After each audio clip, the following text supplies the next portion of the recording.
Hello students, this video is dedicated to class 10th NCERT and this is chapter 1 real numbers। अब real number के बारे में हम study करेंगे और रियल नंबर से इंपॉर्टेंट बहुत सारे फैक्ट्स हैं जो बहुत इंटरेस्टिंग है और बहुत इजी है।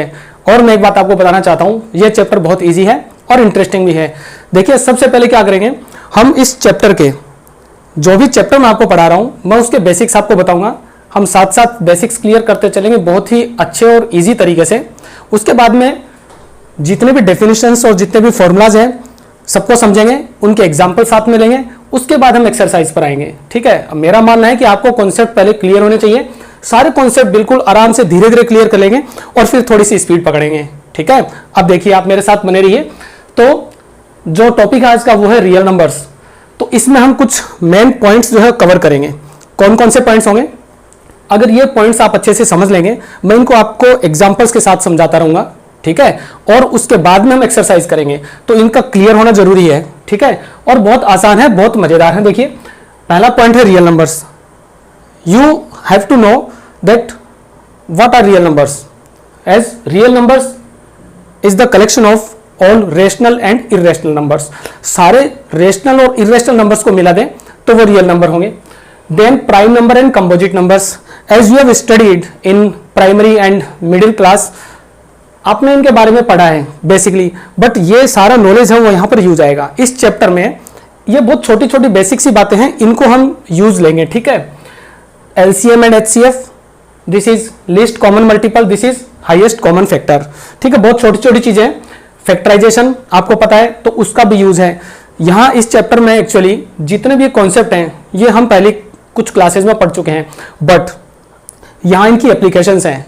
मतलब जब भी क्वेश्चन सोल्व करेंगे तो इन पे बेस्ड क्वेश्चंस हैं, इनको हम अप्लाई करेंगे। ये जो भी प्रीवियस नॉलेज हमारा है इसको हम अप्लाई करेंगे डिफरेंट वेज में। देन आता है terminating and non terminating, terminating and non, this is terminating. Okay, terminating repeating decimals, so it is non terminating repeating decimals. इसका मतलब भी मैं आपको बताऊंगा। Then Euclid's division lemma and finally Euclid's division algorithm. Students this last 2 points are very important, very very important. इन सब का use करके फिर हम इस पॉइंट पे आएंगे। तो ये आपने बहुत अच्छे से समझ रखे हैं, तो ये दोनों पॉइंट भी अच्छे से समझ आएंगे। तो चलिए 1 बाय 1 लेते हैं। मैं यही आपको एक्सप्लेन करता हूं, छोटे छोटे हम एग्जाम्पल्स लेंगे। पहला है रियल नंबर्स। देखिए रियल नंबर्स क्या होते हैं, ऐसा कोई भी नंबर जिसको आप नंबर लाइन पर रिप्रेजेंट कर सकते हैं। ओके, जैसे natural numbers, then whole numbers, integers, फिर फ्रैक्शंस भी आ गए आपके। तो जो फ्रैक्शंस हैं वो भी रियल नंबर्स हैं, और इसके बाद जो आते हैं वो हैं इरेशनल नंबर्स। ठीक है, तो फ्रैक्शन को आप रेशनल नंबर कह सकते हो जो P/Q की फॉर्म में होता है। तो इसमें rational plus irrational numbers, okay, ये दोनों तरह के नंबर्स हैं। इनको अगर इनका कलेक्शन बनाए तो वो रियल नंबर बनेगा। अब रियल नंबर के बियॉन्ड भी कोई चीज होती है इमेजिनरी नंबर्स, तो वो हमें 10th में स्टडी नहीं करना है। देन प्राइम और composite, as you know prime number is a number which is not divisible by any other number.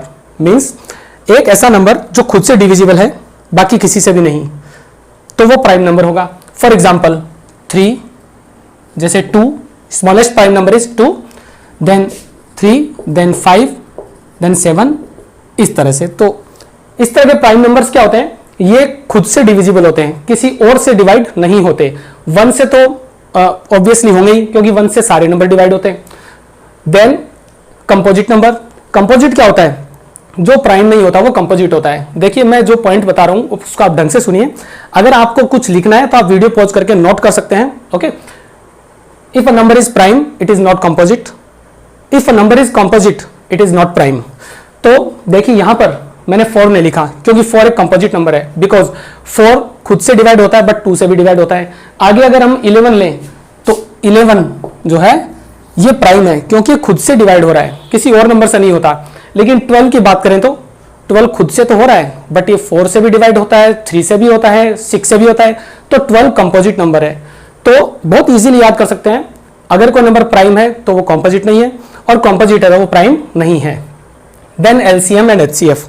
Students आपने क्लास 6 से आपने पढ़ा है, 6, 7, 8, ठीक है, ये तो हर क्लास में आता है, सभी क्लासेस में पढ़ा जाता है। एलसीएम का मतलब होता है लीस्ट कॉमन मल्टीपल और एचसीएफ का मतलब हाईएस्ट कॉमन फैक्टर। तो ये आई थिंक आपको क्लियर होगा। ओके, फैक्टराइजेशन बहुत इजी टॉपिक है, किसी भी नंबर के फैक्टर्स बनाना मींस उसको प्राइम नंबर्स के फैक्टर्स के प्रोडक्ट के फॉर्म में रिप्रेजेंट करना। फॉर एग्जांपल जैसे फैक्टराइजेशन हम कहते हैं कि 12 के फैक्टर करने हैं, तो 12 के फैक्टर्स क्या हो सकते हैं, 3 into 4 हो सकते हैं, और 4 को अगर ब्रेक करें तो 2 into 2। इस 4 को मैंने इस तरह से ब्रेक कर दिया। तो अब ये इसके प्राइम फैक्टर्स हैं।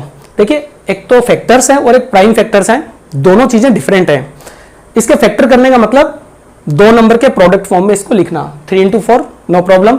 You can write 6 into 2। These are the factors but these are the prime factors. देखिए 3 2 6, 6 2 12। तो इस तरह से किसी भी नंबर को उसके प्राइम फैक्टर्स में लिखा जा सकता है। ठीक है, every natural number can be written as a means we can say every composite number can be written as a product of prime numbers. Then terminating and non terminating repeating decimals, इससे related topic आपने 9th class में भी study किया है। ठीक है, तो इसको भी हम साथ में देखेंगे।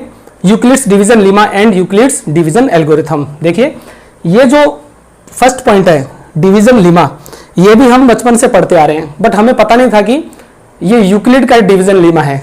तो अब मैं मेन पॉइंट पे आता हूं। ये जो टॉपिक है, ये जो लास्ट के दोनों टॉपिक है, यही इंपॉर्टेंट है। तो जहां कहीं भी हमें इन टॉपिक्स की जरूरत पड़ेगी मैं आपको थोड़ा थोड़ा एक्सप्लेन कर दूंगा। ओके, और अगर आपको कोई प्रॉब्लम है, कोई डाउट है किसी टॉपिक में, तो students you can write in comment box. Okay, so take all the points one by one. So this is the topic Euclid's division lemma. इसके पहले जो जितने भी पॉइंट्स मैंने आपको बताए वो बहुत बेसिक थे। ठीक है, तो इजीली आप उनको समझ सकते हैं, याद कर सकते हैं, कोई बहुत बड़ी इसके पीछे कोई स्टोरी नहीं है, बट ये पॉइंट इंपॉर्टेंट है। इसके बारे में हम बचपन से पढ़ते आ रहे हैं।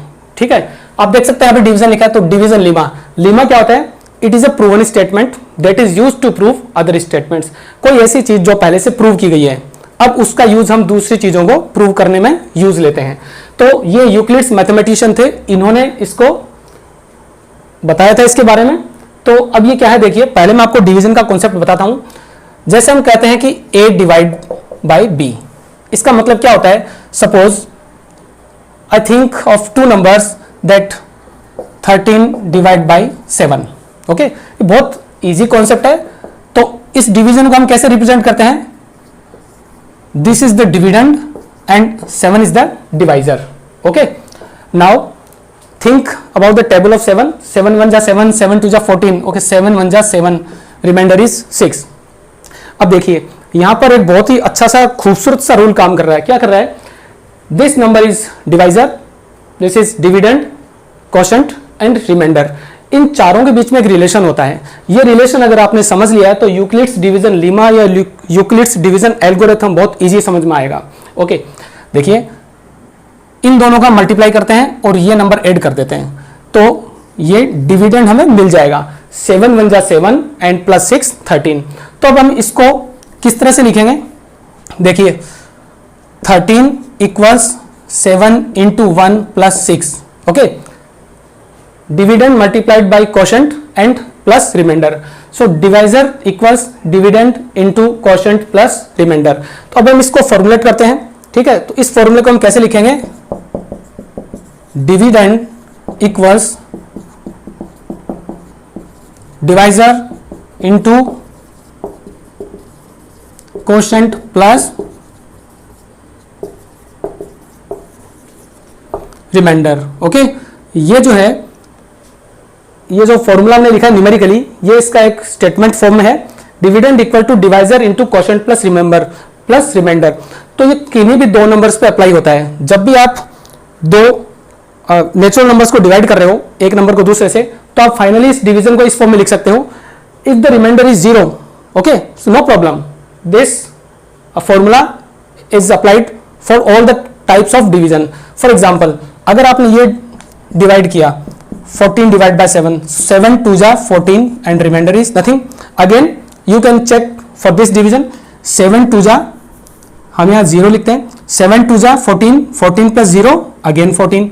तो कोई फर्क नहीं पड़ता आपका रिमाइंडर 0 नहीं है या 0 है, ये जो स्टेटमेंट है या जो इक्वेशन कह सकते हैं आप, ये सारे तरह के डिवीजन पर अप्लाई होती है, ये ठीक है, एप्लीकेबल है। तो इस तरह का कॉन्सेप्ट है, यूक्लिड्स डिवीजन लेमा इसी पे बेस्ड है। अब हमने यहाँ पे डिजिट्स कंसीडर किए, तो अब इन डिजिट्स को हम कुछ नेम देते हैं, जैसे कुछ वेरिएबल्स अज्यूम करते हैं, ठीक है। देखिए इधर मान लीजिए मैंने किसी नंबर a को b से डिवाइड किया, ऑलराइट, और हमें कोई क्वोशिएंट मिला q, और यहां हमने कोई नंबर लिख दिया, इसकी टेबल में जो भी नंबर आ रहा था वो हमने यहां मेंशन कर दिया, और रिमाइंडर हो गया r, because we are not considering a particular number और डिजिट।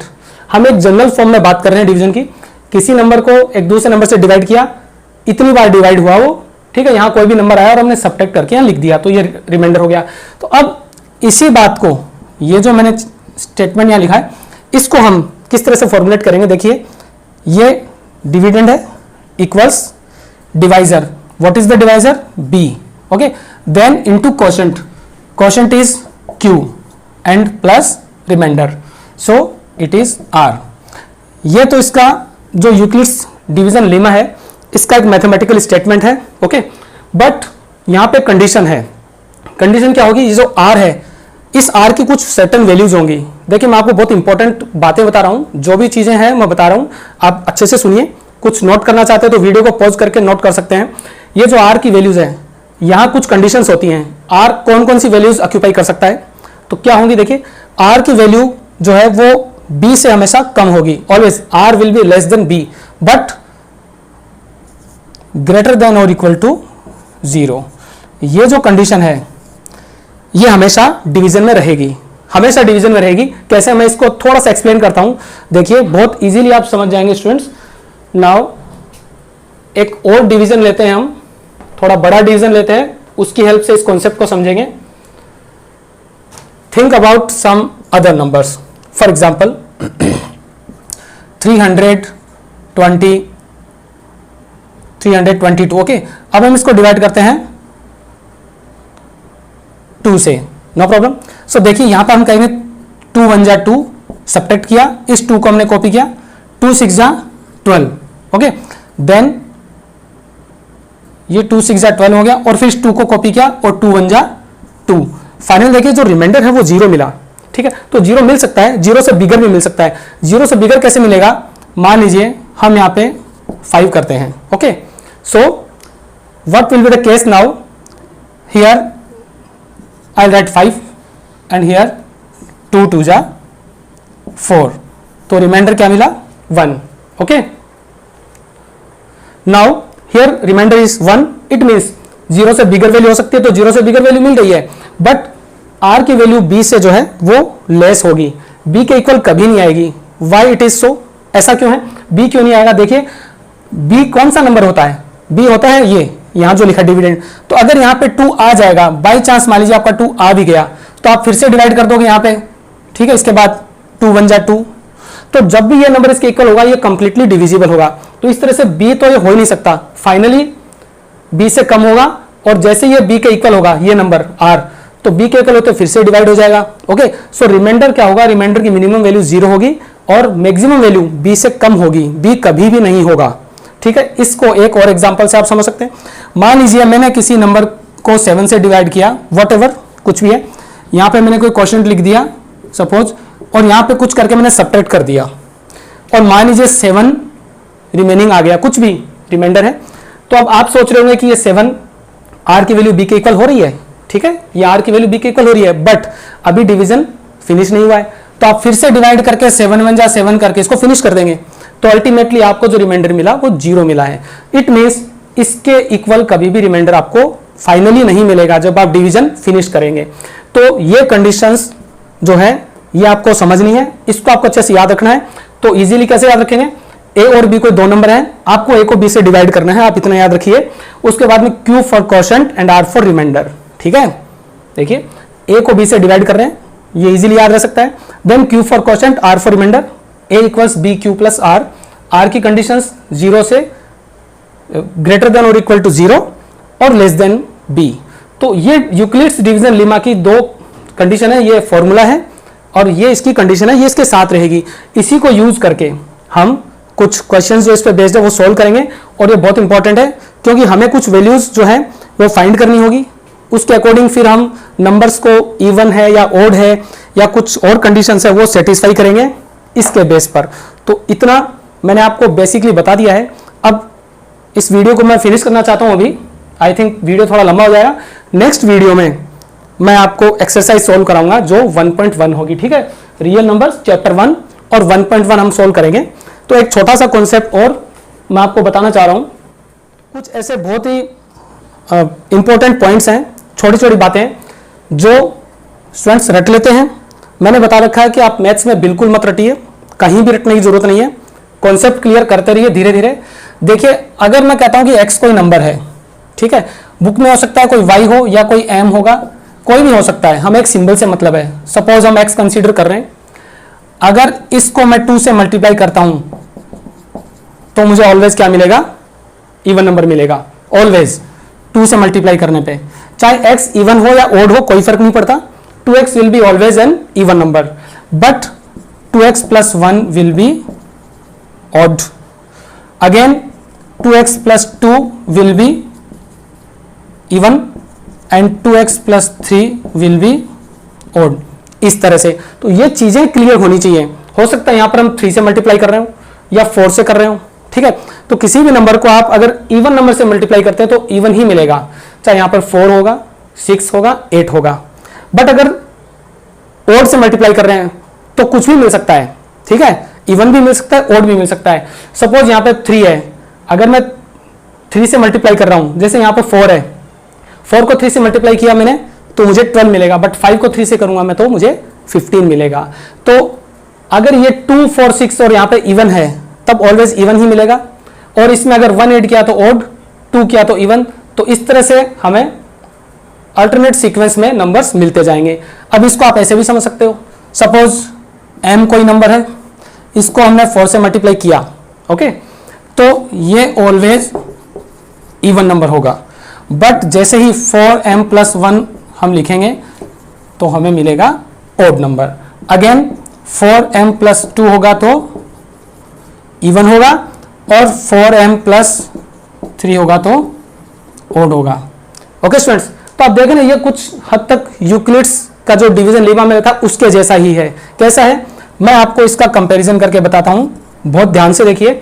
हमने कहा था a equals b q plus r, तो देखिए ये बी क्यू प्लस आर जैसा है, ठीक है। ये नंबर्स जो है उनकी सीक्वेंस चेंज हो सकती है, ये बी क्यू प्लस आर जैसा ही दिख रहा है, तो इनमें बहुत सिमिलरिटी है बहुत हद तक।